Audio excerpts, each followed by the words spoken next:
천재지변으로 속수무책인 일본. 어느 누구도 도와주기 힘든 상황. 안녕하세요. 한국과 해외의 희노애락을 전달하는 이모션고입니다. 앞으로 여러분의 마음속 희노애락을 즐기실 수 있는 글을 많이 선보일 텐데요. 여러분께 더욱 다가갈 수 있도록 구독 및 좋아요 눌러주시면 제작에 많은 힘이 됩니다. 그럼 바로 사연 시작하겠습니다. 2024년 9월 18일 오전 4시 40분. 하늘은 아직 검었고 휴대폰 진동이 멈추지 않았다. 하치모 씨, 지금 바로 출근하셔야 합니다. 오이타현 쪽 산사태 발생. 미야자키에서도 일부 침수 보고가. 잠에서 덜 깬 머리를 붙잡고 나는 이미 방수 자켓을 껴입고 있었다. 머리 위로는 벌써 지붕을 때리는 빗방울이 맹렬히 쏟아지고 있었다. 재해대책실에 도착했을 때는 이미 30명이 넘는 인원이 분주히 움직이고 있었다. 하천 수위 상승. 2단계 대피 권고 발령 요청합니다. 모니터 속 오이타현 유후인 쪽 영상에서는 산이 무너져 내리듯 흙탕물이 덮치고 있었다. 그날 오전 7시 첫 사망자가 확인되었다. 오이타현 74세 여성. 산사태에 휩쓸려 구조대 도착 전 사망. 팀장님의 목소리가 떨렸다. 나는 말없이 커피를 내렸지만 손이 떨려 커피가 바닥에 흘렀다. 가고시마는 상대적으로 피해가 적었지만 바닷가 마을에선 방파제가 무너져 배 몇 척이 침몰했다. 전화기를 붙잡고 울먹이는 주민의 목소리가 아직도 귀에 맴돈다. 도와주세요. 지붕 위에 있어요. 물이 계속 차요. 정오쯤 나와 2명의 팀원이 차를 몰고 마을로 향했다. 바람은 마치 커터칼 같았고 비는 뺨을 때리듯 아팠다. 현장에 도착하니 주민들이 교회 지하실에 모여 있었다. 노인과 아이들이 가방 하나에 생필품을 넣고 조용히 앉아 있었다. 이 정도 태풍은 처음이야. 한 노인이 중얼거렸다. 나는 담요를 나눠주면서도 내 고향 나가사키에 계신 부모님은 무사하실까 걱정이 앞섰다. 밤 9시 피로가 몰려왔다. 눈꺼풀이 무거웠다. 하지만 보고서 작성은 끝이 없었다. TV에서는 산산이 사라져가고 있다는 속보가 떴지만 우리에겐 아직 끝이 아니었다. 그날 밤 나는 사무실 소파에서 잠이 들었다. 꿈속에서도 빗소리가 들렸다. 2024년 9월 19일 새벽 2시. 사무실 형광등 불빛 아래에서 졸다가 깨어났다. 빗소리는 잦아들고 있었지만 마음속 불안은 아직 가시지 않았다. 하치모 씨 보셨습니까?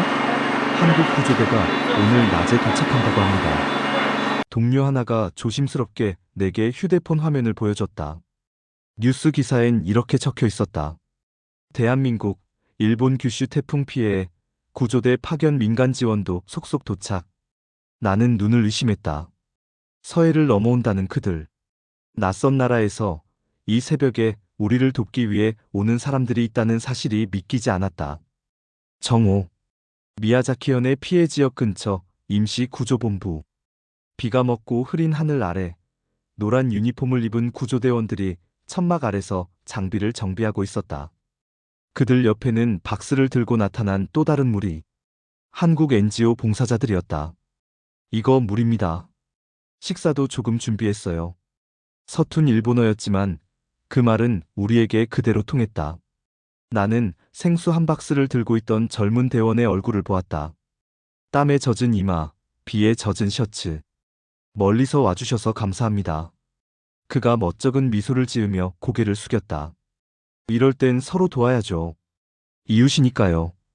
그날 저녁 우리는 같은 식탁에 둘러앉아 컵라면을 나눠 먹었다. 어느새 누군가 조용히 블루투스 스피커에서 음악을 틀었다. 처음엔 한국 노래였지만 이어서 익숙한 일본 가요가 흘러나왔다.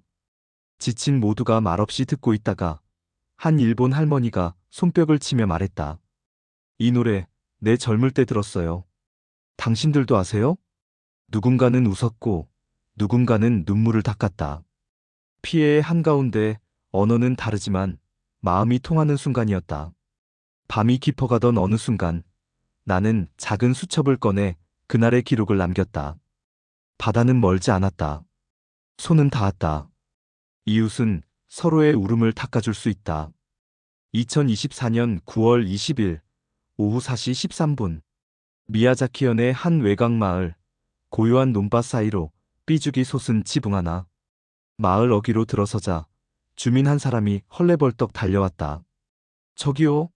저기 아직 사람이 있어요. 안에서 소리가 들려요. 그 말에 구조대원 전원이 달려갔다. 태풍이 지나간 후 산비탈이 무너져 내려 집 한 채가 반쯤 묻혀 있었다. 일본 구조대장 이시카와 씨가 짧게 지시를 내렸다. 지형이 위험합니다. 한국 팀과 협력해서 들어갑시다. 양국 구조대는 빠르게 분업에 들어갔다. 한국 구조대는 소형 열감지 장비와 드론을 꺼냈다. 여기입니다. 지하 공간에 열감지 반응이 있습니다. 한국 대원의 말에 모두 긴장했다. 생존자가 있다. 하지만 잔해가 얽혀 있어 접근이 쉽지 않았다. 저희 쪽에서 특수 절단기를 사용하겠습니다. 한국 구조팀이 특수 장비로 잔해를 절단하는 동안 일본 측은 구조 루트를 확보했다. 조심스레 기어들어간 구조원 2명이 무전기를 통해 외쳤다. 여성 한 분, 의식 있습니다. 하지만 다리가 눌려 있습니다. 심장이 쿵 하고 내려앉았다. 나는 숨을 죽인 채 응급팀과 함께 대기했다. 20분, 30분 그리고 47분 후 들것 위에 누운 중년 여성 한 분이 바깥으로 나왔다. 얼굴엔 먼지가 가득했고 눈엔 눈물이 고여 있었다. 살았어요. 누군가 속삭였고 그 말이 입에서 입으로 퍼졌다. 살았다. 여성이 구조대원을 붙잡고 중얼거렸다. 도와줘서 고마워요. 일본 사람도, 한국 사람도. 그리고는 조용히 눈을 감았다. 구조대원이 가볍게 고개를 숙였다. 그날 저녁 나는 회의록을 정리하며 수첩에 이렇게 적었다. 2024년 9월 21일 오전 10시 7분. 하늘은 맑았지만 땅은 젖어 있었고 사람들의 표정엔 피로가 가득했다. 나는 아침 브리핑을 마치고 인근 초등학교 대피소를 돌보러 갔다.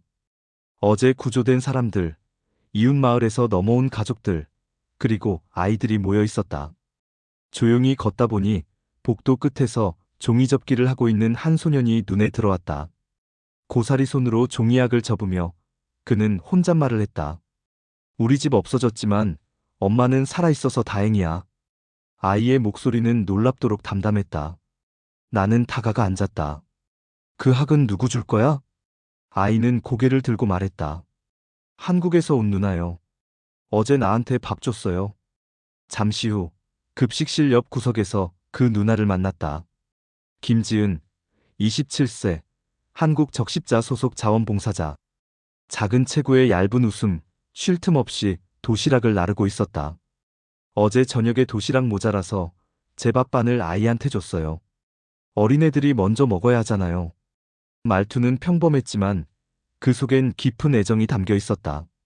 주방 앞엔 일본 자원봉사자들도 함께 서 있었고 서로 번갈아가며 음식을 나눴다. 일본 아주머니 한 분이 지은 씨에게 고개 숙이며 말했다. 정말 감사해요. 이렇게까지 해주실 줄은 상상도 못했어요.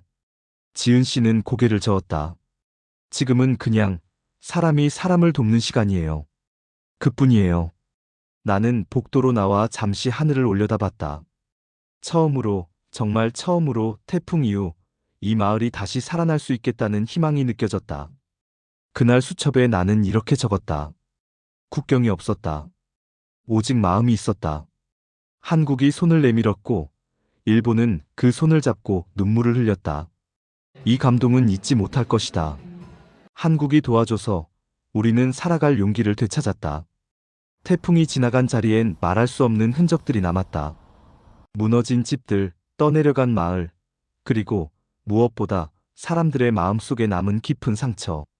그러나 그 상처를 처음 어루만져 준 것은 예상치 못한 곳에서 건너온 손길이었다. 그 손은 따뜻했고 망설이지 않았으며 조용히 그리고 묵묵히 다가왔다. 한국에서 건너온 수백 명의 자원봉사자들. 그들은 군인도 아니었고 정치인도 아니었으며 언론을 위한 사람도 아니었다. 단지 인간으로서 이웃의 아픔을 함께 짊어지기 위해 온 사람들이었다. 김지은 씨처럼 자신의 밥을 나눈 사람. 구조 현장에서 일본 구조대와 함께 땀을 흘린 한국 구조대. 전기가 끊긴 지역에 휴대용 발전기를 들고 달려온 한국 기술팀. 그들은 한결같이 말했다. 우린 여러분 곁에 있습니다. 괜찮습니다. 함께 이겨낼 수 있어요. 그때 일본인들은 알았다. 진심은 언어를 넘고 마음은 국경을 넘는다는 것을. 눈물을 삼키며 감사 인사를 전하던 시즈의 할머니의 말이 지금도 귓가에 남아있다. 내 평생 한국 분들에게 이렇게 큰 은혜를 입게 될 줄은 몰랐습니다. 정말 감사합니다. 태풍은 모든 걸 파괴했지만 하나를 남겼다. 바로 연결이었다. 하치무, 지은, 구조대원들, 그리고 모든 일본과 한국의 시민들이. 그날 이후로는 더 이상 낯선 이웃이 아니었다. 2024년 10월 가고시마 시청 앞에는 작은 기념비가 세워졌다. 그 위에는 이런 글귀가 새겨져 있었다. 비바람 속에서 손을 내밀어준 당신을 잊지 않겠습니다. 한국 고맙습니다. 우리는 감동했고 다시 일어섰습니다.